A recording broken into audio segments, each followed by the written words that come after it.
Deixa eu só pegar aqui a apresentação de novo, que ela sai aí.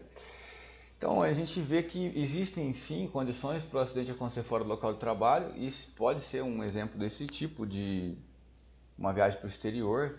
Antes não era tão claro, mas agora passa a ser mais claro. Mas quando ele fala aqui que o acidente em viagem a serviço da empresa, eu vejo que isso se enquadra. Quando ele fala do acidente de trajeto, que seria o acidente de trajeto? Esse é bem tradicional, né? É aquele acidente que ocorre no percurso da sua casa até o seu trabalho, e do seu trabalho até a sua casa. Lembrando que ele é caracterizado em trajeto quando não ocorre um desvio, né? Eu passo na escola para buscar meu filho, por exemplo. Esse não é o seu trajeto para o trabalho, né? Então ali você poderia descaracterizar o acidente de trajeto, tá? A empresa oferece o fretado e você decidiu ir de moto trabalhar.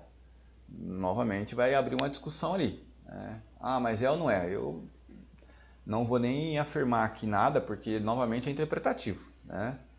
Mas se a empresa te oferece o transporte, entende-se que você poderia, né? Eu não vou usar a palavra deveria, mas poderia usar o fretado. Execução de serviço sobre ordem. Então, foi solicitado para que você faça algo, acho que eu falei sobre isso também no módulo anterior, e às vezes o colaborador acaba não usando o direito de recusa dele, que hoje está lá dentro da NR1, né? É uma das alterações aí que aconteceu. Antes ela ficava dentro da NR10, aparecia em algumas NRs. Agora, e até foi um equívoco, né, que alguns alguns profissionais da área de segurança, quando perceberam que tiraram da NR10 o direito de recusa, acharam um absurdo, né? Mas é porque não tinha ainda se atentado que foi incluso na NR1. Então muitas coisas foram simplificadas, né? Eu acho que essas alterações que vêm sendo feitas esse ano e desde o ano passado, né, as NRs, são muito boas, assim. Eu não vi nada ainda que, na minha opinião, né, na minha modesta opinião, que a gente tenha perdido, né? Fala, nossa, aqui foi um absurdo, não vi isso. Acho que a gente realmente está se modernizando e se modernizar é importante, né? A gente está melhorando. Mas voltando aqui, né, execução do serviço sobre ordem, então é um exemplo, esse também caracterizado como acidente de trabalho, mesmo que fora da empresa. Eu fui fazer uma visita recente para um colega, que, né, uma visita profissional, né, de trabalho, mas é um colega de longa data.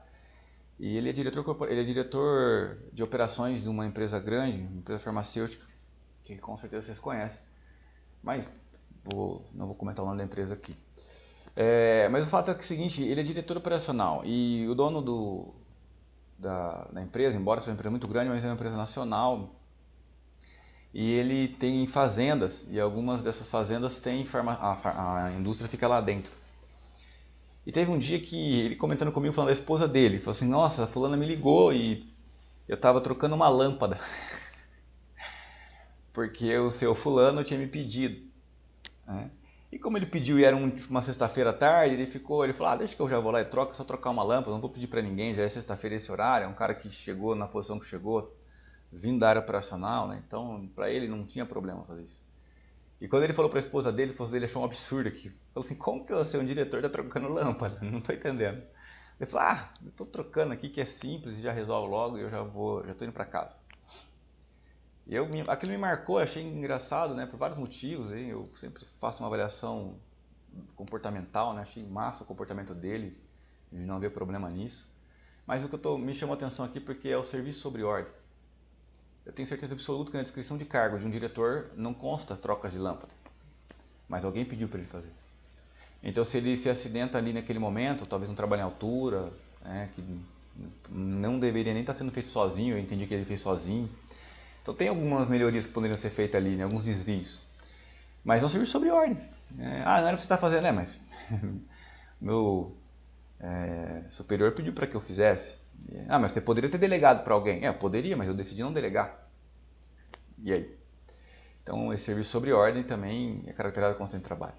A viagem a serviço da empresa, né? Esse é outro ponto. Então, chegou no hotel, sofreu um acidente dentro do hotel. Mas no hotel você não está trabalhando? Não, você não está viajando de férias. É uma viagem a serviço da empresa. Mas eu saí do hotel para jantar à noite. Fui atropelado. E aí? E agora? Vai abrir margem para uma discussão, né? Então tem que se avaliar, né? Como é que faz? O funcionário precisa se alimentar. Ele está a serviço da empresa. Não, mas é que ele tinha bebido.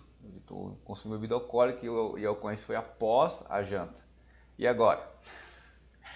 Então, cara, assim, acidente de trabalho sempre vai dar margens para que nós possamos discutir e chegar a um consenso. Prestação espontânea de serviço. O que é uma prestação espontânea de serviço? Eu decidi fazer algo sem ter alguém me solicitado aquilo. Né? Eu chego para trabalhar e eu percebo que o chão está molhado e eu decido lá pegar um rodo e tirar aquela água. Isso não tem nada a ver com o meu trabalho, mas nessa tarefa eu acabo escorregando e sofrendo um acidente. Acidente de trabalho. Mas quem mandou você fazer isso? Ninguém mandou. Foi por livre, espontânea vontade, decisão minha. Né? Eu quis prestar esse serviço aí, espontaneamente. Então todos esses são alguns exemplos aí que podem ocorrer aí no nosso dia a dia.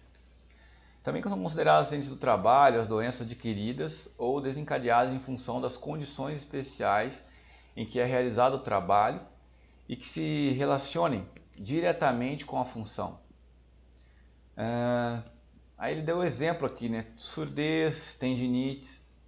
Então ele está falando de doenças, não é só o trabalho, não é só o acidente, mas é também as doenças que podem ocorrer. Uma perda de audição, por exemplo, ela é uma doença do trabalho, que não acontece no primeiro mês de trabalho, mas acontece ao longo dos anos. Mas sim, vai ser caracterizado ali como uma doença do trabalho. A tendinite, né, o esforço repetitivo, o excesso ali de digitação sem adequados equipamentos, ou até mesmo às vezes tendo os equipamentos adequados. Então isso acontece. O que tem que ser sempre avaliado aqui é o nexo causal. Essa palavrinha ela é muito importante, ela é chave na investigação do acidente. Vamos imaginar que um colaborador ele saiu na sexta-feira do trabalho, normal, sem relatar nada para ninguém. Na segunda-feira ele chega relatando que... Na segunda-feira ele volta a trabalhar, né, perdão. E ele relata que na sexta-feira ele torceu o pé, mas não comentou com ninguém e foi para casa. E aí na segunda-feira ele está lá com o pé inchado, ou com o pé enfaixado, ou com o pé engessado, com bota, né, enfim, ortopédica. E agora? Vamos caracterizar isso como um acidente de trabalho ou não? Porque esse colaborador se envolveu numa ocorrência, você concorda? E ele relata que foi na sexta-feira dentro do ambiente de trabalho. Antes de responder, eu vou pedir a opinião de vocês. O que vocês acham? Né? Se alguém quiser abrir o áudio aí, que assim todos podem ouvir. A opinião de vocês, isso é um acidente de trabalho?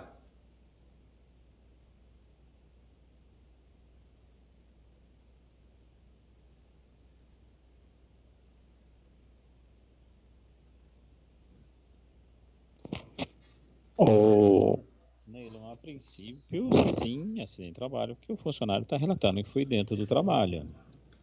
Mas aí para isso existe o que é a chamada investigação de acidente. Você precisa relatar e saber em que ocorrência, como é que esse fato ocorreu. Entendeu? E uma investigação assim mais elaborada, séria, com bom senso, de forma racional, não buscando assim de forma sincera, dizendo, e realmente não, vamos procurar saber o que ocorreu, né? Aí sim, aí você às vezes até fala, poxa, mas peraí, em algum momento alguma história não está bem contada. Uhum. Mas a investigação de acidente te ajuda muito nisso, a tirar uma conclusão e dizer o que ocorreu, entendeu? A forma com que ocorreu.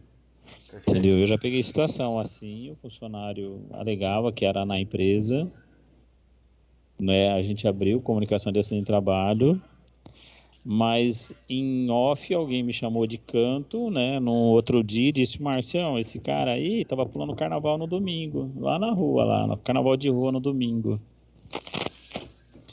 Ele machucou o pé na sexta-feira e no domingo pulou carnaval. A empresa acabou abrindo a CAT, né? Ele alegou que foi lá, que ele saiu machucado, tudo.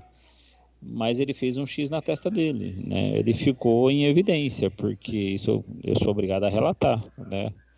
Eu cheguei para o RH, informei o RH, falou, olha, alguém me informou, o RH queria saber quem me disse isso, eu não podia informar a fonte, né? A fonte eu não podia avisar, porque a pessoa pediu para fazer de forma anônima, né? Ela me falou, Márcio, vou te falar, mas se eu falar que foi meu nome, e aí eu tive que manter, né? E aí ficou essa questão, né? Mas será que a pessoa também não quer prejudicar o colega, dizendo que ele estava no plano carnaval e não estava. Então você precisa, nesse caso, avaliar com carinho, de forma bem cuidadosa, porque é uma situação delicada. Então, Sim. a investigação de acidente te ajuda bastante, né, você avaliar isso e ver o que ocorreu realmente. Entendeu? Por isso que, por exemplo, aqui a gente tem uma situação diferenciada na Brasiliense, porque o trabalho é bem administrativo. Mas, normalmente, a gente mantém uma linha de comunicação para dizer assim, olha, avisa, qualquer problema, né, chama, conversa, né, já está programado agora um treinamento com todos os funcionários, com base na NR1. Vai ser online, né, deve acontecer agora no começo do mês. E para orientar justamente essa questão, ó, qualquer dúvida, qualquer problema, qualquer dificuldade, relata, avisa, chama, que a área de segurança está aqui para te ouvir. Mas é complicado. Você acaba entendendo que vou partir do princípio que o funcionário está dizendo a verdade. Sim. Mas investigação séria, né, em cima disso. Perfeito. É isso aí. É onde eu queria chegar, né? Não tem como você bater o martelo de uma forma assim tão clara. Ah, é? Ah, não é? Tem que investigar, tem que entender, né? Tem que ouvir os lados, tem que saber o que realmente aconteceu. E lembrar de sempre deixar os colaboradores com essa clareza. Cara, se você torceu o pé na sexta, por que você não comunicou na sexta-feira? Né? Avisa alguém, avisa seu superior. Fala, olha, eu torci o pé, tá tudo bem, mas achei bom te avisar. Porque se isso vir a piorar, a gente consegue entender. E outra questão que tem que ser avaliada, aqui é um caso de acidente, mas e um caso de doença? O colaborador apresenta uma perda auditiva. Será que tem a ver realmente com a profissão? Ou será que esse cara ele é DJ de festa rave no final de semana? Nada contra o DJ, tampouco contra a festa rave. Mas a questão faz sentido? Será que a perda auditiva dele foi no trabalho mesmo? E esse é o nexo causal. Olha, não tem nexo causal, porque você trabalha num escritório, num ambiente que não tem ruído. Como que você perdeu a audição aqui? Não, acho que não tem nada a ver com a empresa. Esse ficaria claro, mas tem trabalhos que são mais complexos de compreender, porque às vezes ele trabalha numa área que tem ruído, mas a empresa, por sua vez, oferece os EPIs, tem um programa de proteção auditiva eficiente, faz as avaliações semestrais, enfim. Então, tudo isso temos que sempre avaliar, conversar. O Wagner, né? E o Marcos levantou a mão aqui. Se o Wagner quiser comentar primeiro. O Neylon, eu acho que é o seguinte, como o Márcio iniciou lá com a investigação né, do nexo causal, até como você falou, é bem importante.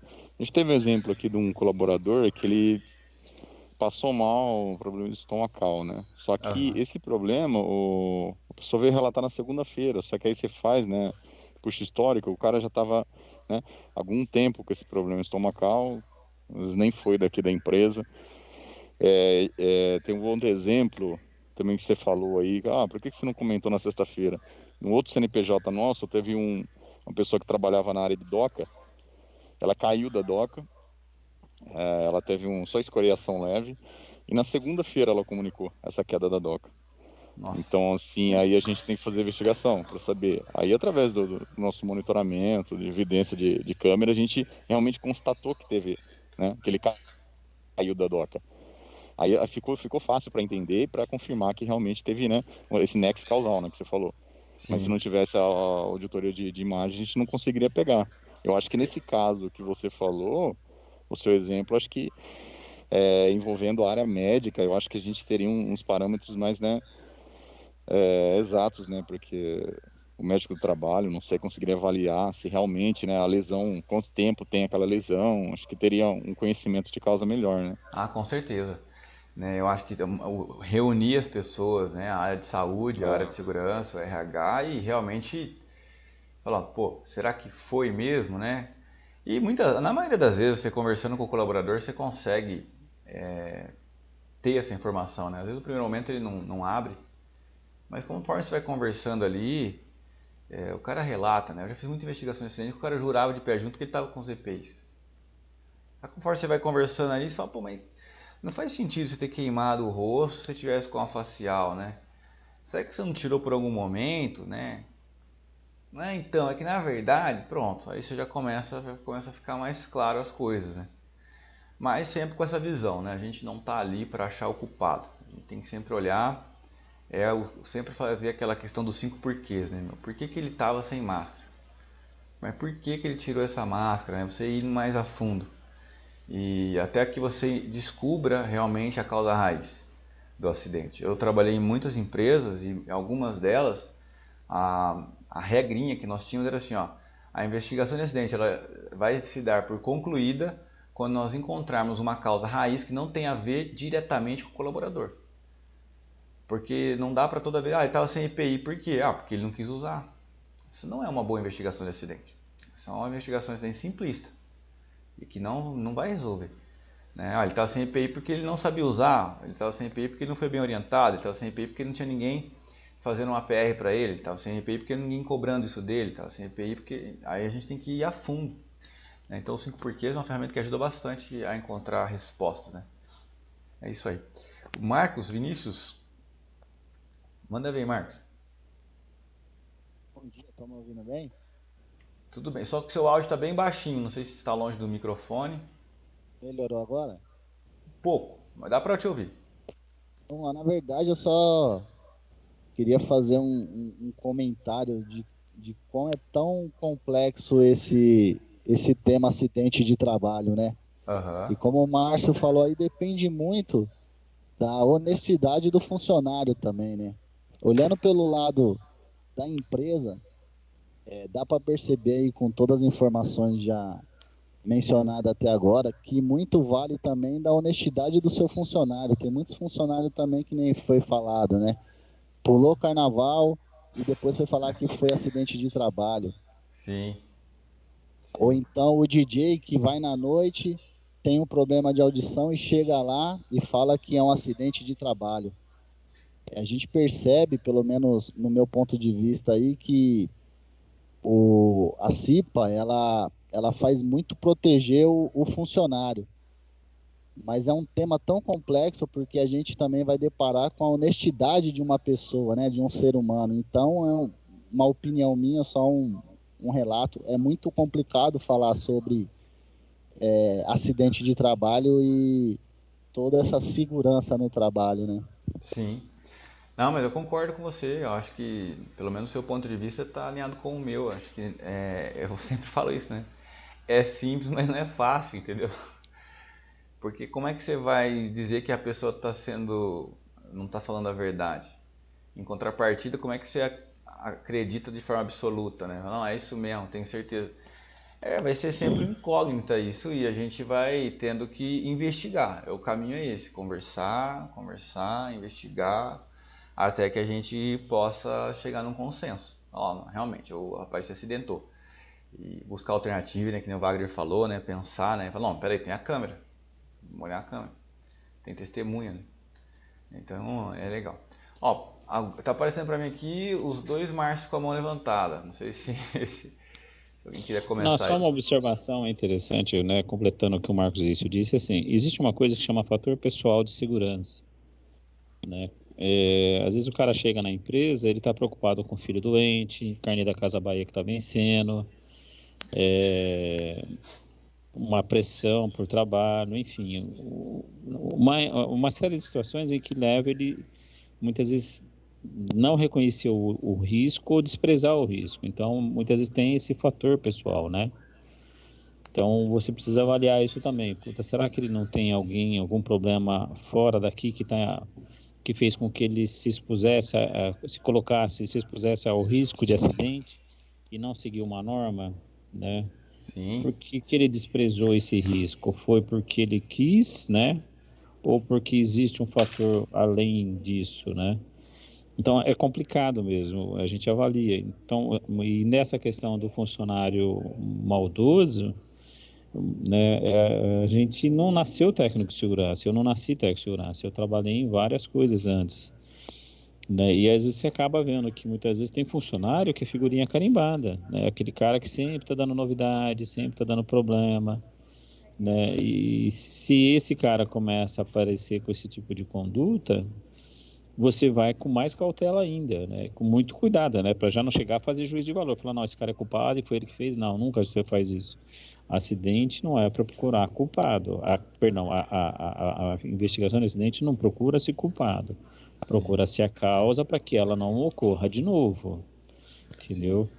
E muitas vezes, se você pega um cara que é tendencioso, que é maldoso, e normalmente essas pessoas já são carimbadinhos, né? Você já sempre sabe que, puta, esse cara de novo, esse cara outra vez, né? São sempre os mesmos, entendeu? Sim. Então aí você vai com mais cautela ainda. Então é um assunto delicado, é complicado, né? E muitas vezes você acaba se baseando em algumas questões, né? Por exemplo, o cara que escuta som naqueles carros lá com subwoofer horrível, no meio da rua, achando que tá fazendo bonito com trio elétrico. Ele vai ficar surdo, cara. Aham. Só que aí a avaliação de surdez dele é um limiar de audição que ele tá perdendo que não é profissional. Aí você consegue identificar isso com o exame, com o oftalmo, ele consegue identificar isso. Entendeu? Mas é delicado e a gente tem que avaliar com carinho isso, realmente. Não, realmente. Perfeito. Não dá pra rotular, né? Por mais que a gente saiba que é um colaborador que tem um histórico, a gente não pode rotular, né? A gente tem que sempre tratar aquilo como se esquecer o histórico, entre aspas, né? Ou só levar esse histórico pra gente fazer uma investigação talvez mais detalhada, mas eu entendi perfeitamente, né? Acho que todo mundo que trabalhou assim, eu vou usar o termo de fábrica, né? Porque talvez até pela população ser bem maior, a gente sempre tem, né? Alguém que já é meio conhecido, né? Eu poderia contar algumas histórias aqui, mas eu vou me conter aqui, que você comentando, eu lembrei de várias situações. Mas é isso. Então, a gente tem que olhar o nexo causal, a gente tem que compreender se faz sentido, né? O nexo causal está bastante relacionado à doença, e quando é um acidente, a gente entender por que não comunicou. Então, é tudo isso que vocês falaram aí. Obrigado aí pela contribuição, é muito, muito legal.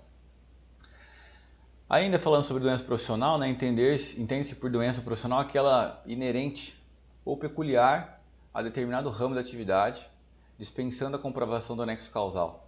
Então, o que ele está querendo dizer aqui? Tem doenças que são muito claras. Nós temos em uma empresa bastante conhecida aí da área de segurança do trabalho, que muitos colaboradores, isso já faz mais, sei lá, 30, 50 anos atrás, tiveram um problema pulmonar grave, né, por conta do produto que ela trabalhava. Então tem produtos e tem situações que não tem muito o que ficar investigando, pelo menos não a questão do nexo causal, porque é muito inerente. É uma atividade específica, é um produto específico, que ele causa uma ação específica no organismo. Então já é sabido que tem a ver sim com aquela exposição, né? Então é isso que ele está falando aqui. Tem casos de doenças profissionais, fica muito claro isso, e não precisa de uma investigação tão profunda, que já conseguimos compreender o que aconteceu. A doença do trabalho diferencia-se da doença profissional em vários pontos. Ela resulta de condições especiais em que o trabalho é exercido e com ele relaciona-se diretamente. Sendo uma doença genérica que acomete qualquer pessoa, existe a comprovação do nexo causal, ou seja, o trabalhador deverá comprovar haver adquirido a doença no exercício do trabalho. Então, por exemplo, né, um câncer. O colaborador teve um câncer, mas só trabalhadores que trabalham naquela indústria X está suscetível a desenvolver um câncer? Infelizmente, a gente sabe que não. E aí sim, entra de novo a necessidade do nexo causal. O outro exemplo seria a produção auditiva que a gente falou, né? Mas tem ruído, mas o cara também faz outras atividades externas. Então é só para a gente sempre exemplificar isso. Existem situações onde o nexo causal ele realmente precisa, não tem opção, mas tem casos que não, né? Que pelo tipo de atividade da empresa e do trabalhador dentro da empresa fica claro que ocorreu ali essa exposição. Uma coisa que ajuda muito também é a higiene ocupacional, né? A higiene ocupacional ajuda tanto o colaborador quanto a empresa. Então, você fala lá que a empresa trabalha com um produto que é carcinogênico, né, que pode causar o câncer.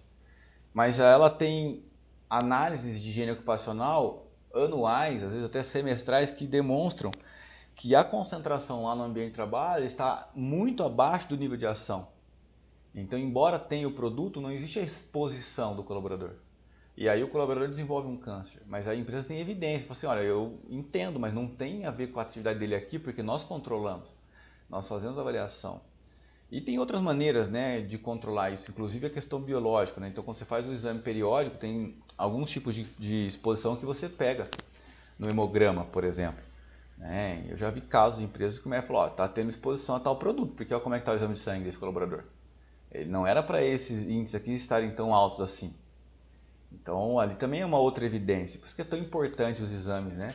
E tão importante os exames serem definidos da maneira correta, que esse é um outro desafio.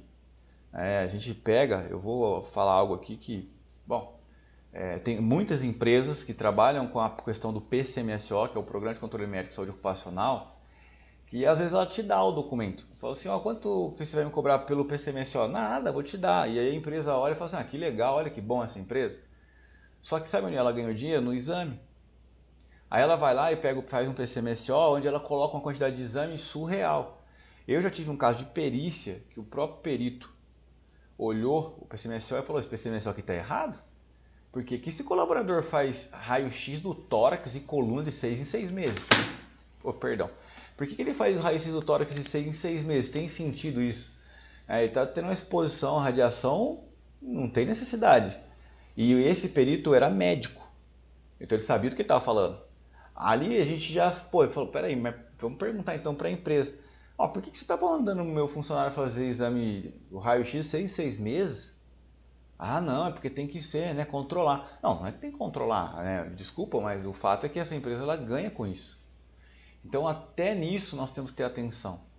Aquilo que é para ser benéfico para o colaborador, se conduzido da maneira errada, né, volta naquela questão que a gente falou da motivação. Se a motivação é errada, a motivação não estava sendo proteger o colaborador, a motivação estava em monetizar, entende? Então está errado. Então a gente tem que olhar isso e por isso que é tão assim, o que a legislação fala? Que o PRA tem que ser apresentado para a CIPA, o PCMSO na NR7 não tenho certeza se fala com clareza, mas faz todo sentido ser apresentado para a CIPA. Não os exames do colaborador, não é isso, não entenda errado. Mas é quais os exames aquela função precisa fazer. E o SESMIT, né, está muito atento a isso. A área de saúde, se a empresa tem uma área de saúde específica, está muito atento a isso. É muito importante. Aí aqui a gente fala de possíveis fatores pessoais, né, atos inadequados ou atos inseguros, condições inadequadas ou condições de atos inseguros, riscos ambientais. Então aqui a gente vai falar um pouquinho sobre esses itens aqui. O que pode causar um acidente? Fatores pessoais. Sabe, eu quando comecei na área de segurança do trabalho, eu fui treinado por duas pessoas que tinham uma visão assim bastante fria da área de segurança. E que não levava muito em consideração fatores pessoais, né? Tipo, se o cara está bem emocionalmente ou não. Mas, graças ao bom Deus, no decorrer da minha carreira, eu encontrei com outras pessoas que já tinham uma visão diferente e eu podia aprender com elas e me desenvolver com elas. Fatores pessoais, eles são altamente relevantes em qualquer aspecto da segurança do trabalho. Tem como você achar que uma pessoa vai se preocupar em não se envolver num acidente se ela está pensando no suicídio, por exemplo. Para ela, se acontecer alguma coisa de ruim, está até bom, porque ela já está tão desgostosa da vida. Então, os fatores pessoais precisam ser levados em considerações. Eu estou sendo bem extremista aqui, mas é nessa linha. Às vezes o cara não está nem aí mesmo. E a gente tem que perceber isso, conversando com ele, fazendo investigação e, preferencialmente, aí entra a área de segurança do trabalho, né, e aqui representado também pela CIPA, de forma preventiva. Como é que estão as emoções, né? Como é que estão as emoções dos nossos colaboradores? Será que a gente consegue, em conjunto com o RH, desenvolver uma pesquisa, um teste, para que os colaboradores preencham, para a gente enxergar isso? Existe uma coisa, não sei se você já ouviu falar, que é o coeficiente de QP, deixa eu lembrar agora a sigla. Coeficiente de... Achei que tinha até anotado aqui no quadro, que eu estava dando esse dado sobre isso. Mas que ele mede, ele dá um valor para você de como que estão essas emoções do colaborador. Mas ele usa outro termo, e eu vou tentar lembrar aqui enquanto a gente vai conversando. E eu vou voltar nesse tópico aqui para a gente, para ficar claro o que eu estou querendo dizer. Mas você consegue medir ali, de uma forma grosseira que eu vou colocar, as emoções dele, se está tudo bem com ele. E com toda certeza existem outros testes, outras avaliações psicológicas que conseguem nos dar essa informação e que pode nos ajudar.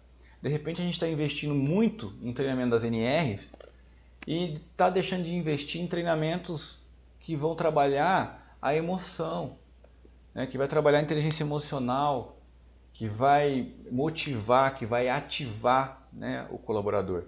Então a gente precisa olhar para isso também. Aí outro ponto que ele coloca aqui são os atos inadequados.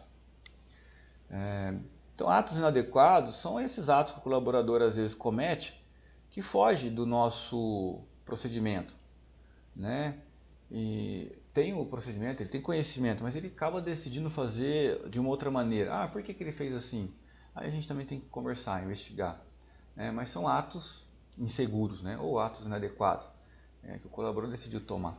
Eu não sei se esse termo é claro para todos, né? Mas a gente precisa conseguir dividir condições de atos inseguros, né? Condição é um buraco na via. É uma condição, ela está lá. E o que seria um ato inseguro? Você executar um trabalho sobre uma escada sem se preocupar em seguir procedimentos que vão te proteger de uma queda. Não vou nem falar do trabalho em altura, que às vezes você está subindo numa altura inferior aos 2 metros. Mas é você, por exemplo, vamos pegar o exemplo do buraco de novo. O buraco é a condição. E você tendo o entendimento que tem um buraco naquela via, você deixa de diminuir a velocidade ou até excede a velocidade. Agora você misturou uma condição com um ato inseguro. Você está potencializando a probabilidade de um acidente. Então, seriam esse tipo de exemplo aí que a gente poderia dar aqui, tá? Condições inadequadas, então é isso, né? Atos e condições inseguras, aqui está aparecendo com outro nome, mas no frigir dos ovos é a mesma coisa. Riscos ambientais, aí a gente vai falar desses 5 riscos que a gente já comentou um pouquinho, depois lá na frente a gente vai falar mais. Mas risco físico, químico, biológico, ergonômico e de acidente, e que a gente pode reduzir isso, simplificando e chamando isso de riscos ambientais, riscos do ambiente de trabalho. Que esse programa novo pede que seja feito com mais detalhe, né? O PGR, que vai substituir aí o PPRA. A gente precisa monitorar e fazer um levantamento, uma análise de risco de todos os riscos da empresa. E isso é muito legal, porque atualmente esse documento PPRA, o documento atual, ele não prevê um levantamento de 5 riscos, né? O PPRA ele prevê o levantamento de risco físico, químico e biológico. Ele não fala sobre ergonomia e ele não fala sobre acidente. Mas por quê? Porque tem outras maneiras de você ver isso, né? Por exemplo, você tem a NR17 que ela trata, né, sobre a questão de ergonomia. Então não precisaria ser tratado ali dentro da NR9. Mas agora a NR9 vai abordar esses itens também e dentro disso o GRO que vai contemplar tudo, né? Que é o gerenciamento de risco ocupacional. Então, só dando um contexto aqui para vocês entenderem que isso também é algo novo e que a gente vai precisar se adequar. Bom, aí a gente tem aqui, né, cuidados com distrações e os improvisos, né? Então a gente tem uma sequência aqui demonstrando um pouco o que pode ter ocorrido antes de um acidente. Então o rapaz está ali fazendo o trabalho dele, né?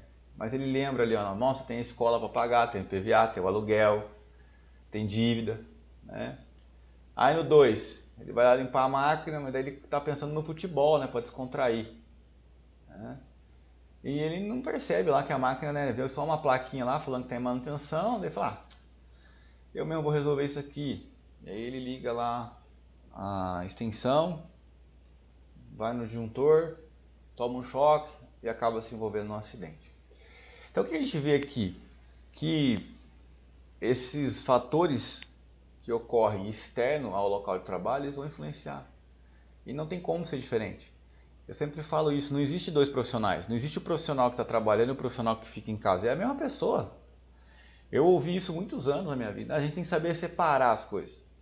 Não, tudo bem, eu concordo. Mas eu concordo com um entre aspas bem grande, porque é difícil separar algumas coisas. Uma pessoa que está com o filho doente no hospital, como é que você vira para ele e fala para ele que ele tem que separar as coisas? Como é que ele vai trabalhar e não estar preocupado com o filho dele? Não tem como. Então é uma coisa que a gente tem que sim levar em consideração e inclusive falar sobre isso, né, nas investigações de acidente, tentar compreender ali se algo desse tipo pode estar influenciando, tá? Acho que esses são pontos importantes. Consequências dos acidentes do trabalho, né? Então, envolve a família, envolve a empresa e envolve a nação. Um acidente de trabalho ele prejudica em todas as esferas. Ele prejudica o trabalhador e a família dele. Então ele dá exemplo, pode ser o caso do óbito, pode ficar uma pessoa mutilada, pode sentir dores, e isso envolve a família. Pode ser algo com relação à empresa que ela perde a mão de obra, ela tem algo agora para se preocupar a mais, o tempo de paralisação, o custo.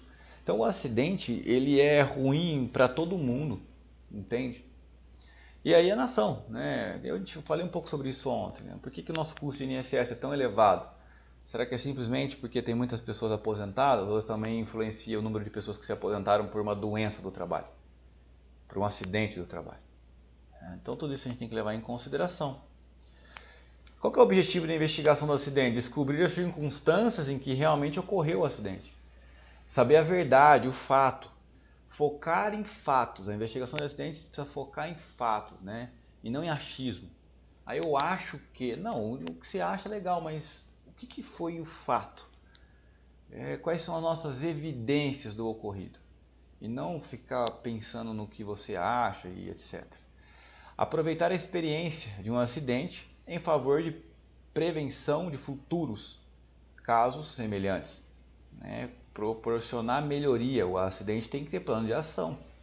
O acidente tem que ter ações corretivas. A gente precisa melhorar o nosso ambiente de trabalho. A análise fornece dados que possibilitam uma visão mais correta das condições de trabalho. Indica os tipos de acidente mais frequentes, indica as causas mais atuais, mede a gravidade da consequência e revela qual setor necessita de maior atenção. A análise de acidente ela é perfeita e tem que acontecer. E uma análise macro de todos os acidentes que aconteceram na companhia, naquele ano, naquele período, também precisa acontecer.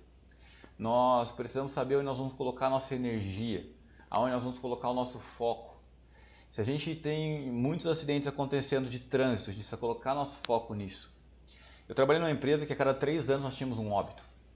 A cada 3 anos uma pessoa vinha óbito por acidente automobilístico. Era evidente onde a gente tinha que atuar. Mas vocês não tinham outros acidentes na fábrica? Tinha, tinha um corte, um arranhão, outros acidentes. Mas que eles eram mais leves, embora sejam acidentes também. Mas nós tínhamos que colocar nossa energia onde? Onde era mais crítico. Não é aceitável uma pessoa ir a óbito a cada 3 anos. E tem empresas que vocês conhecem, que vocês consomem muito produto dessa empresa, que ela tem uma estatística altíssima no número de óbito dos colaboradores dela que trabalham com moto na rua. E lógico que eu não vou ficar aqui abrindo a empresa, mas essas empresas todo mundo que conhece. Agora, é aceitável isso? Mas não tem jeito, faz parte. Poxa vida, será? Nós sabemos que existe um número estatístico de acidente que o governo trabalha, mas eu acho muito doloroso você ter um número aceitável de quantas pessoas podem se acidentar no seu país. Quantas pessoas podem se acidentar? A gente coloca sobre a questão do que a gente tratou aqui dos acidentes e dos números, de 0 acidentes, buscar o 0 acidente. Eu perguntei para vocês, acha isso possível? Olha, eu acho que é muito difícil, mas a gente tem que trabalhar pensando nisso. Esse tem que ser o nosso alvo.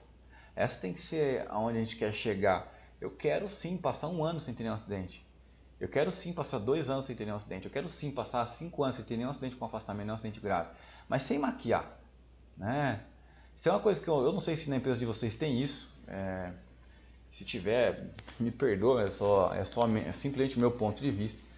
Mas eu tenho pavor dessa placa que eu vejo nas empresas onde fica contando quantos dias faz que não tem acidente. Nós estamos há 35 mil dias sem acidente. Que bom, que ótimo, é maravilhoso. Mas infelizmente a minha experiência me mostrou que muitas vezes esse número não é real. Porque fala de acidentes com afastamento. E eu já trabalhei em algumas empresas que a pessoa sofre um acidente onde o médico afastou o colaborador, mas a empresa, para não derrubar a placa, pede para esse colaborador fazer uma outra tarefa. Ah, mas você é contra isso? Não, eu não sou contra nada. Acho que tudo tem que ser analisado. Mas eu me pergunto, se não tivesse essa preocupação com os dias de acidente, esse procedimento seria usado? A nossa motivação está sendo qual? Evitar acidentes ou passar na auditoria? O que a gente quer? Garantir que a placa mostre um número lá de 300, sei lá, 1000 dias sem acidentes? Ou a nossa preocupação é que as pessoas realmente não tenham acidente? Está tudo relacionado à motivação. Eu não consigo ver diferente. A gente não pode perder esse tato, né, de analisar qual é a motivação para eu estar fazendo isso, né? Tainá, pode soltar o áudio aí, Tainá, fica à vontade. Neilon, só um adendo. Isso é muito verdade, e não só como controle, essa questão de ter esse quadro falando, né, de quantos dias está sem, ele meio que não, talvez não seja oprimir, mas as pessoas, tipo, eu tive um acidente, por exemplo, eu me acidentei. Aí, às vezes, eu vou ficar insegura, ou, poxa, nossa, por um deslize meu, ou por algum descuidado, eu vou acabar com os 1000 e tantos dias. E aí a pessoa deixa de falar, de expor, né, o acidente que teve por conta disso, porque ela não quer se sentir culpada. E eu já presenciei esse tipo de situação num trabalho, que uma pessoa não teve um acidente, ela não falou, porque ela não queria que o número voltasse para zero. Então, assim, é legal, né, ter esse controle de, nossa, o trabalho que está sendo realizado está sendo efetivo, não estão, né, nenhum acidente, mas até que ponto, né? Até que ponto as pessoas, os colaboradores conseguem ver isso da forma correta? Sim. Pô, assim, sensacional, perfeito, não tem nem... É a visão que eu tenho e isso é real. Quem trabalha com isso, sabe como funciona. O colaborador ele já leva em consideração até a tiração de sarro que vai acontecer. Porque vai acontecer. Exato. O colaborador, os amigos vão falar, pô, meu, aí, tá vendo? Agora nós vamos ficar sem PLR, porque tá vendo que você foi lá se acidentar? Meu, o cara vai esconder. Aí o que vai acontecer? Nós só vamos ficar sabendo do dia que o acidente for muito grave. Provavelmente vocês já devem ter visto lá a pirâmide de Bird. A pirâmide de Bird mostra isso, né? São 600 ocorrências para 30 acidentes, para 10 acidentes graves, para um acidente grave ou fatal. Se a gente não consegue trabalhar na base da pirâmide, se a gente não consegue colocar nossa energia nos incidentes, nos pequenos acidentes, infelizmente a gente vai ter lá na frente um acidente grande. Grave, né? Grande não, grave. E esse acidente pode demorar 5 anos para acontecer, mas se você não estiver monitorando, ele vem. Pô, mas você está desejando mal. Não, eu não sou o mago da área de segurança do trabalho, mas a gente sabe um pouco sobre estatística. Pirâmide de Bird é estatística, não é achismo. Se a cada 600 ocorrências tem 30 acidentes, que já são de primeiros socorros, e a cada 30 de primeiros socorros eu tenho 10 acidentes graves com afastamento, e se eu não monitoro esses que estão na base, eu vou só perceber o acidente que está entre os 10, é o com afastamento.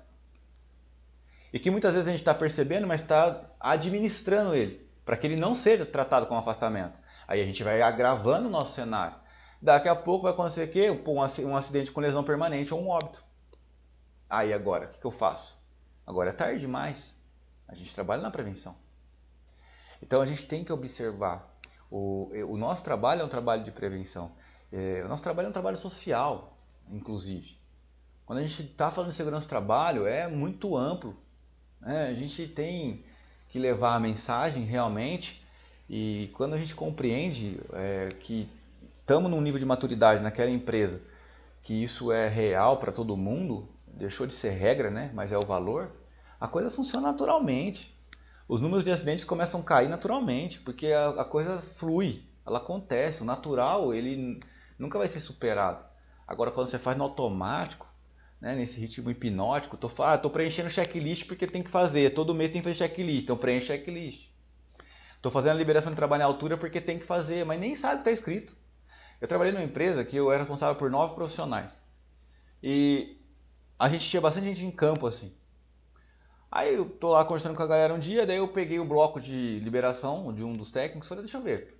Aí eu tô lá olhando, né? Olhando as que ele tinha feito. Eu tava querendo ver como ele tava preenchendo ali, pra ver se eu poderia dar uma dica, né? Se tinha alguma coisa pra gente melhorar. Mas tava tudo bem. Quando acabou as preenchidas, onde os colaboradores assinam, né, para poder ir para a área, eu cheguei nas que teoricamente deveriam estar em branco. Só que os itens do quadradinho ali que você tica sim, não ou não se aplica, tava tudo ticado já. Aí eu falei, jovem, como que você conseguiu fazer isso aqui? Porque ó, não tem o local do trabalho, não tem as pessoas que vão executar e você já respondeu que tá tudo ok, ó. Como que você faz isso aqui? Ah, não, é porque eu faço isso para ganhar tempo. Fala, não, pelo amor de Deus, a motivação tá torta. A gente não foi contratado para ganhar tempo. A gente foi contratado para garantir a segurança das pessoas. Quando você coloca aqui tudo sim, chega lá na hora você não vai observar, você não vai checar. O checklist, ele é o teu lembrete. Ele é o que te ajuda a verificar se todos os itens estão sendo cumpridos. Você olha o item e fala, olha, isolamento foi feito de forma adequada? Não é para você pôr sim, é para você olhar o isolamento. Deixa eu ver. Ah, olha, não, dá para melhorar ali. Usou fita zebrada, hein? É melhor usar circuit. É para isso, não é para preencher tudo sim. E aí eu vejo isso com frequência, é comum. Quando não está preenchido, o cara preenche de qualquer jeito. Pô, não é isso, segurança do trabalho não é isso, sabe? E as pessoas precisam entender com clareza isso. Elas precisam entender que trabalhar da maneira segura, caminhar da forma segura é positivo, dá benefícios para ela. Não tem a ver com a área de segurança do trabalho, tem a ver com ela, não tem a ver com a CIPA, tem a ver com ela. É um compromisso para toda empresa. Quando a gente pega uma empresa menor, que a gente consegue lidar direto com o dono, é tão difícil entregar isso para ele conseguir compreender. Eu trabalhei na base de combustível nacional, que a gente tinha acesso ao dono em algumas vezes, e conversando com ele sobre a questão de auditoria, eles eram certificados em algumas normas, você percebia que assim, as coisas só aconteciam na data da certificação. Tem que recertificar esse ano. Meu, aquela loucura, aquela correria, porque não é natural. Porque está motivado em se certificar, não está motivado em garantir a segurança das pessoas. Talvez eu tenha sido aqui, estou sendo até meio cansativo em bater nessa tecla. Mas é porque faz tanto sentido para mim que eu não consigo não falar sobre isso. Meu, qual que é a motivação, pelo amor de Deus? Por que você está na CIPA? Por que você é técnico de segurança do trabalho? O técnico de segurança do trabalho tem um piso no estado de São Paulo que só tem no estado de São Paulo. Eu não sei exatamente o valor hoje, mas eu imagino que o piso, de um técnico de segurança do trabalho em São Paulo deve estar beirando R$ 3.500, por aí. Eu estou cansado de conversar com um aluno que fala assim, por que você está fazendo segurança do trabalho? Porque tem um piso salarial muito bom. Meu Deus do céu. Tomara que ele depois realmente goste da profissão, ame essa profissão, entenda que ele tem que gostar de pessoas, que ele vai cuidar de vidas, que ele tem que dar bom exemplo. Porque se ele estiver motivado só pelo salário, esse cara, desculpa, mas ele não vai ser um bom técnico de segurança. Não sou eu que estou falando, essa não é a minha opinião, esse é o fato. Quando a motivação está errada, as coisas tendem a não ir pelo caminho natural. E quando as coisas tendem a não ir pelo caminho natural, infelizmente, a gente tem, falando do nosso assunto aqui, a gente tem acidente. Bom, enfim, começo a filosofar aqui, né? Mas é isso, é realmente o que eu acredito e é o que eu acredito, inclusive, que não que vocês tenham que acreditar da mesma maneira que eu, não é isso, quem sou eu? Mas que a gente tem que refletir sobre isso, né? Para que a gente possa realmente ser analítico e tirar conclusões pensando no detalhe, olhando ali a fundo as questões. E na investigação de acidente não é diferente. Então, dando continuidade aqui, a investigação e a análise de acidente correspondem a uma visão geral da ocorrência. Suas informações devem ser elementos de estudo e não um simples registro burocrático. Pois é, sim, é exatamente o que a gente acabou de falar aqui, tá?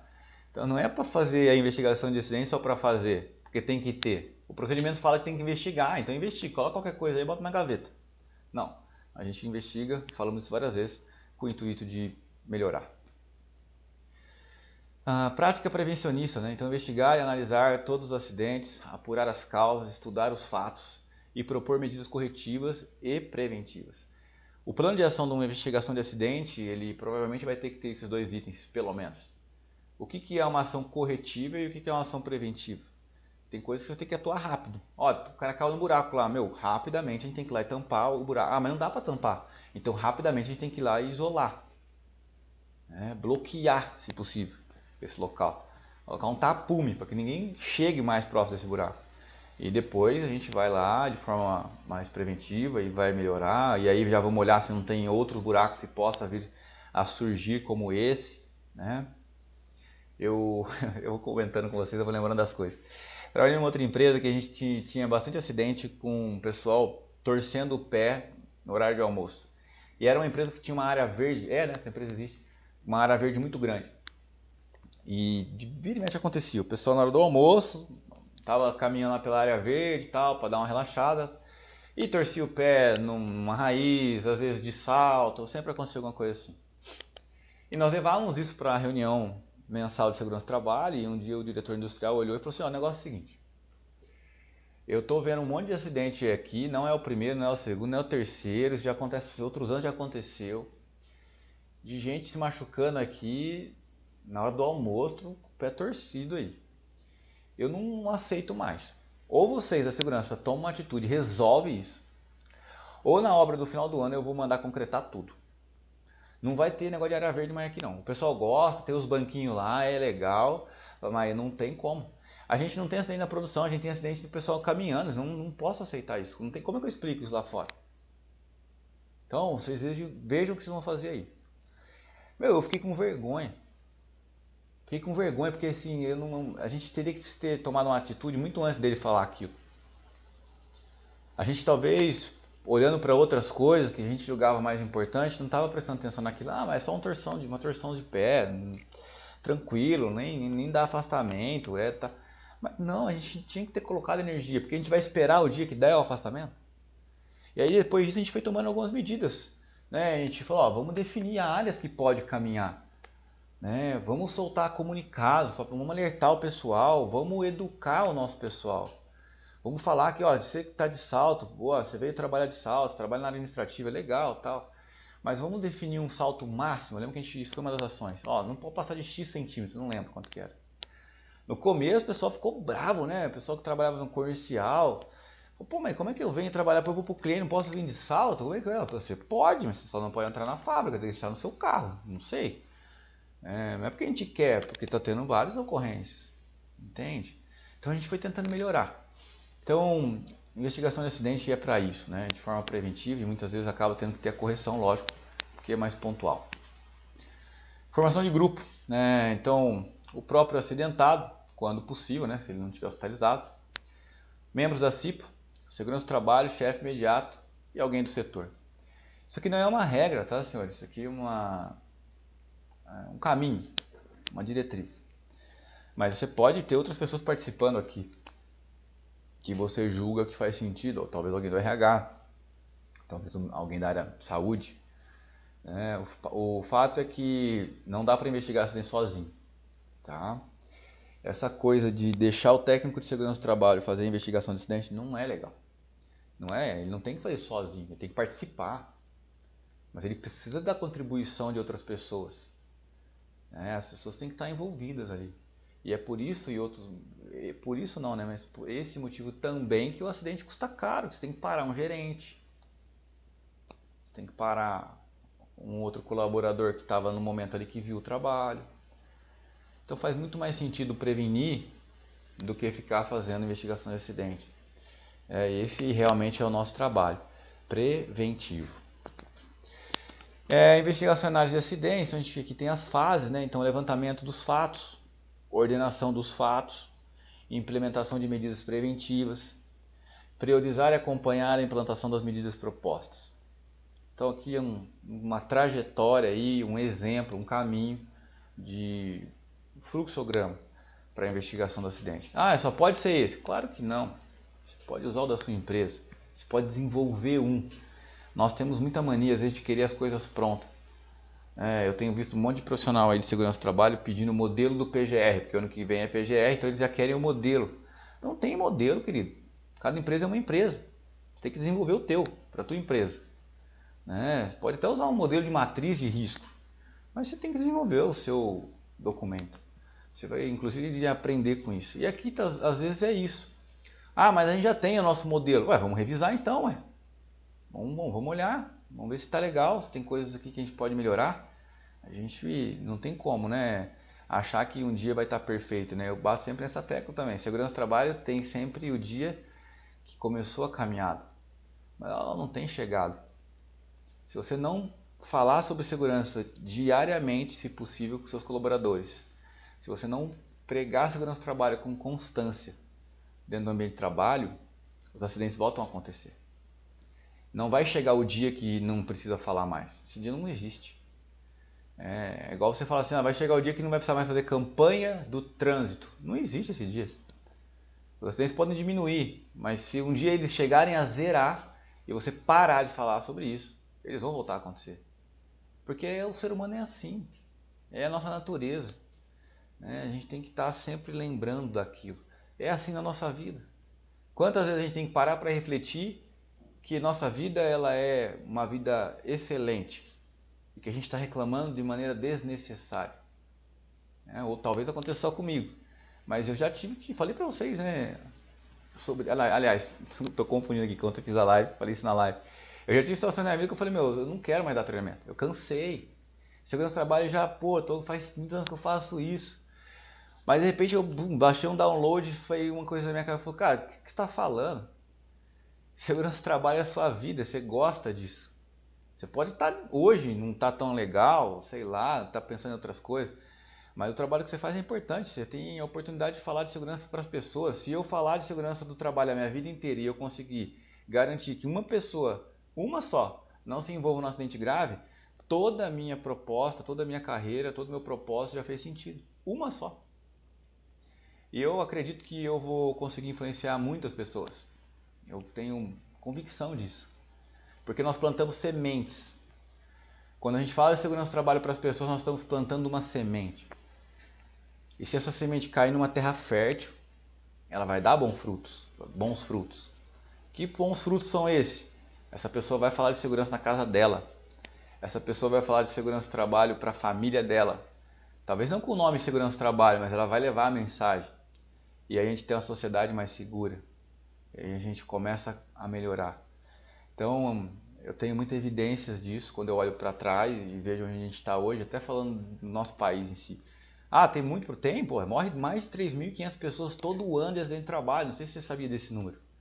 3.500 pessoas. Isso é o que é registrado. A OIT, a Organização Internacional do Trabalho, ela fala que esse número tem que ser multiplicado por 7. Então estamos falando de 21 mil pessoas indo a óbito todos os anos simplesmente por um acidente de trabalho. Eu não sei qual é a sua visão, mas a minha visão é não dá para aceitar. Não dá. Fazer parte do time da CIPA, é muito relevante. Eu não sei se você tem compreensão do quão importante é isso. Eu não sei se você tem noção do quão valioso é isso, que é a oportunidade que você tem de falar de segurança para as pessoas, de levar a mensagem. Sem negócio de regra, não é só regra, é o contexto em si. Bom, deixa eu ver se tem um comentário no chat aqui que eu estou olhando para a apresentação. Show, obrigado, Marcos. O Márcio está com a mão levantada. Márcio, se quiser falar alguma coisa, pode ficar à vontade. Só pegando o gancho que você está dizendo aí, é interessante que já aconteceu comigo numa empresa em Vinhedo, né? Eu conversando com os funcionários e disse para eles o seguinte: acidente automobilístico, normalmente, né, existe uma estatística que acontece num raio de 4 km de casa, 4, 5 km de casa. E se você avaliar hoje, eu não preciso andar mais do que 4 km para ir no shopping, na padaria, no supermercado, né, no posto de saúde. Sim. E aí um rapaz me surpreendeu dizendo o seguinte: Marcelo, lembra quando você comentou esse negócio aí de acidente no raio de 4 km? Eu estava voltando da chácara lá, da minha chácara, e ele se perdeu com o carro numa estrada de terra e bateu no barranco. E ele estava com cinto de segurança, porque ele lembrou desse fato. Ele falou: olha, se eu não tivesse com esse cinto, não tivesse lembrado dessa questão, talvez a coisa seria diferente. Então, é isso que é interessante, que é gratificante, quando você passa uma informação e a pessoa te devolve dizendo, olha, eu consegui evitar uma situação pior porque você teve uma informação legal. Então, a área de segurança do trabalho é bem isso, né? Você trabalhar para as pessoas. Sim. Fácil não é. Tem um monte de coisa que atrapalha, né? Que depõe contra. Mas segurança do trabalho não é fácil, entendeu? Mas se você não gostar e não abraçar a causa, porque segurança do trabalho é doutrina, entendeu? Sim. Você o tempo todo você tem que estar ciente disso e praticando isso, porque numa falha, num eventual problema, você muitas vezes pode ser apontado para isso, né? Dizer, olha, puta, você é técnico e tal. Mas assim, a ideia é justamente isso, mudar a visão das pessoas, porque se você se machucar, quem sofre são as pessoas que você gosta. As pessoas que estão lá, sua família. Ninguém quer ver as pessoas que te gostam, não quer você ver você mal, doente, ruim. Então, a segurança que eu faço e que eu cuido não é só para mim, é para as pessoas que realmente eu gosto, que realmente gostam de mim. Meu pai, minha mãe, sabe, meus filhos, entendeu? Eles não vão querer me ver numa cama, deitado, vegetando, usando fralda, tendo que depender de outras para tomar banho. É essa a questão. Então, quando você está na área de segurança, a ideia e o objetivo é passar esse conceito. Se cuide por você e por quem você realmente gosta. E é legal quando as pessoas te dão esse feedback dizendo, puta, olha, consegui evitar uma coisa mais grave por conta de uma instrução, uma informação. E isso acontece com o cipeiro também. Claro, não tem nenhuma dúvida. Muito bom, muito bom. É bem isso mesmo. E eu sempre volto na questão da motivação, né?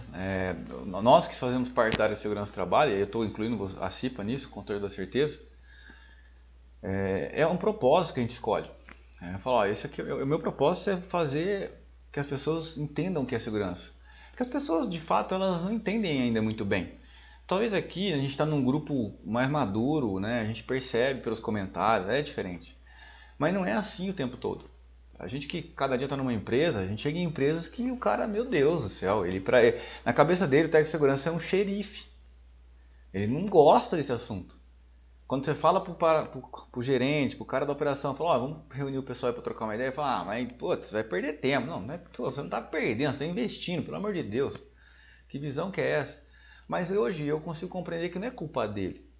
Ele aprendeu assim. Ele não teve a oportunidade que nós tivemos.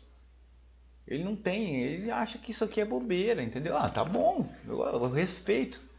Mas eu respeito sempre tentando mostrar para ele que ele está enganado. Porque eu tenho certeza que isso não é besteira. Não é possível alguém achar que 21 mil pessoas morrendo todo ano é besteira. Não tem cabimento um número desse. Então a gente tem que continuar trabalhando e melhorando o tempo todo, né? O pessoal não se preocupa muito com o horário, tá? Se por acaso não der tempo de fazer os exercícios hoje, a gente faz o mesmo esquema de ontem, tá? E eu acho que o importante é a gente fluir aqui conversando e refletindo sobre esses temas.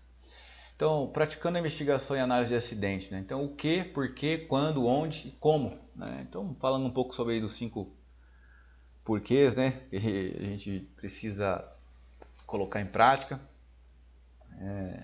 E eu falei isso ontem, né? Perguntas são poderosas. Então, a gente tem que entender o que aconteceu, por que aconteceu, onde aconteceu, de que forma aconteceu. Então, a gente tem ferramentas aí para isso. E aqui é um exemplo, né? Aí aqui a gente costuma fazer uma análise de acidente. Então eu peguei um vídeo aqui, quero mostrar para vocês. Show!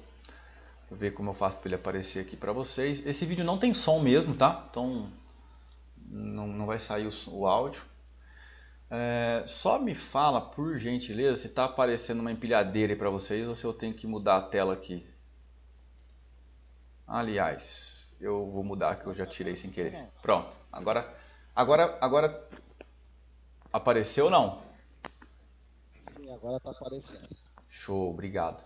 Então olha só. É um vídeo curto, é 1 minutinho e 50. E eu vou soltar ele aqui para vocês assistirem, daí a gente volta e vamos conversar um pouquinho sobre isso.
Legal. E ele termina aqui, tá? Então, o que eu queria... Deu para assistir aí? Foi tranquilo? Travou alguma coisa ou não? E foi de boa. Tá, Tranquilo. que bom. Porque a gente depende da internet, às vezes dá uma enroscada, né? Mas o que foi ali? Ocorreu um acidente, né? A gente não viu a conclusão do acidente, mas com certeza dá para perceber que o rapaz caiu. O trabalhador se envolveu num acidente ali. E esse é um exemplo para a gente pensar um pouco sobre investigação, né? Então, por exemplo, o que aconteceu ali, né?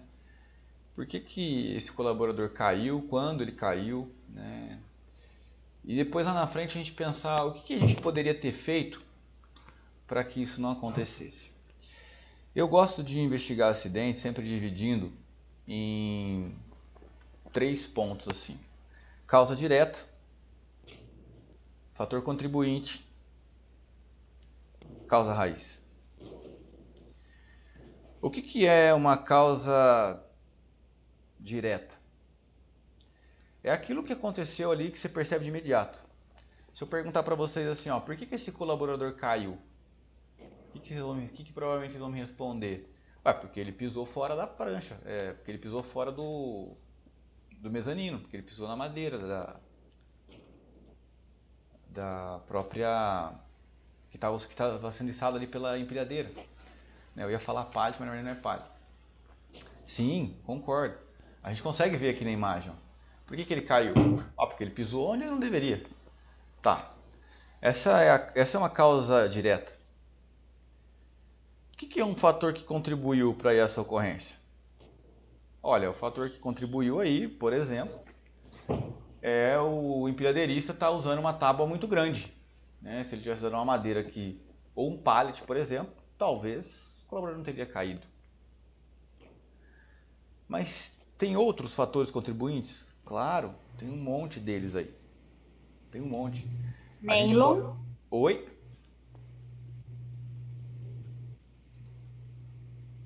Oi? Alguém chamou? Ah, então tá bom. Então o problema é comigo. Tá tudo bem, pessoal? Provavelmente o som da Carla parou lá. Ela não tá escutando. Aqui tá... Entendi. Porque eu ouvi ela aqui, mas ela não me respondeu, daí eu perdi aqui o... Tá. Bom, mas o pessoal tá falando aqui que para os outros tá normal, né? Então acho que talvez foi pontual. Mas voltando aqui. Então a gente vai ter sempre lá uma causa raiz, um fator contribuinte e uma causa direta. E a gente tem que achar esses pontos. Então, causa direta relacionada ao trabalhador. Ele pisou fora do local. Causa direta relacionada à máquina. Olha, essa máquina não é para essa atividade. Fator contribuinte. Poderia ter sido um pallet. Poderia ter utilizado, em vez desse carrinho com rodas, um carrinho sem rodas para levantar a massa lá para o patamar. E a gente poderia dar vários e vários assim, pontos aqui para observar e levantar os fatores contribuintes e as causas diretas. Mas o fato que a gente tem que encontrar é a causa raiz. Tá? Quando a gente faz treinamento presencial, eu gosto de dividir o pessoal em grupo e deixar o pessoal trabalhar isso. Mas vou fazer um pouco diferente aqui e vamos tratar isso aqui como um grupo só. Então, se você puder escrever aí, na sua opinião, o que é de fato a causa raiz dessa ocorrência? Você consegue enxergar isso? É fácil para você? Isso é claro? Qual é a causa raiz desse acidente? Antes da gente fazer isso, deixa eu perguntar outra coisa para vocês. Que como eu não estou mostrando isso no slide, eu não sei se isso fica claro para vocês. E eu queria saber se ficou claro. Que a gente sempre tem uma causa direta, que a gente sempre tem um fator contribuinte e que a gente sempre vai ter uma causa raiz. Se vocês puderem colocar no chat aqui, eu não sei quem é, mas acho que tem alguém que está com o microfone aberto aí. Dá uma observada, que daí está dando uns ruidinhos aqui, por gentileza. E se vocês puderem comentar aqui no chat, Se é claro isso que eu comentei com vocês, conseguiram entender o que é causa direta, fator contribuinte, causa raiz?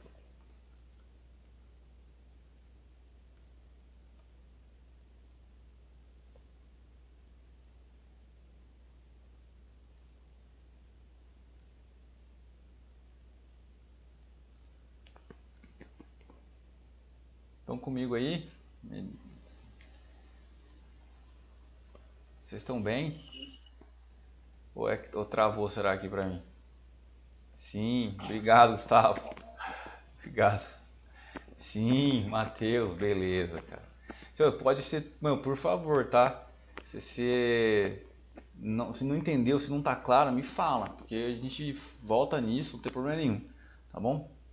Porque mesmo que vocês usem uma investigação de acidente diferente disso, eu acredito que faz sentido compreender esse conceito, tá?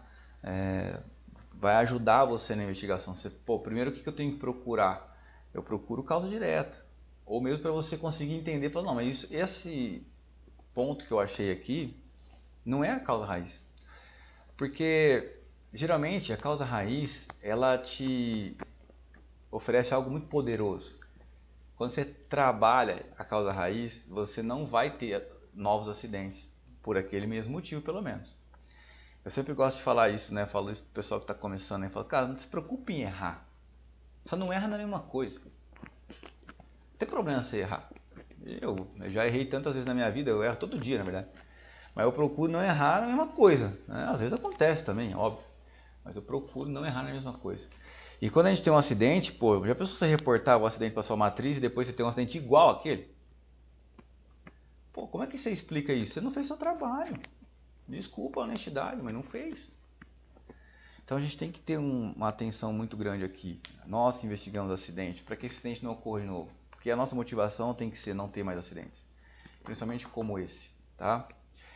Então, eu vou fazer diferente. Eu vou mudando um pouco aqui, né, o que a gente combinou, mas espero que você entenda. Eu vou pedir para você fazer o seguinte. São 11h40, eu vou encerrar aqui. Mas eu não vou pedir para a Carla não mandar hoje, mandar amanhã. Depois que a gente concluir esse módulo, ficou faltando um pedacinho, o questionário. Mas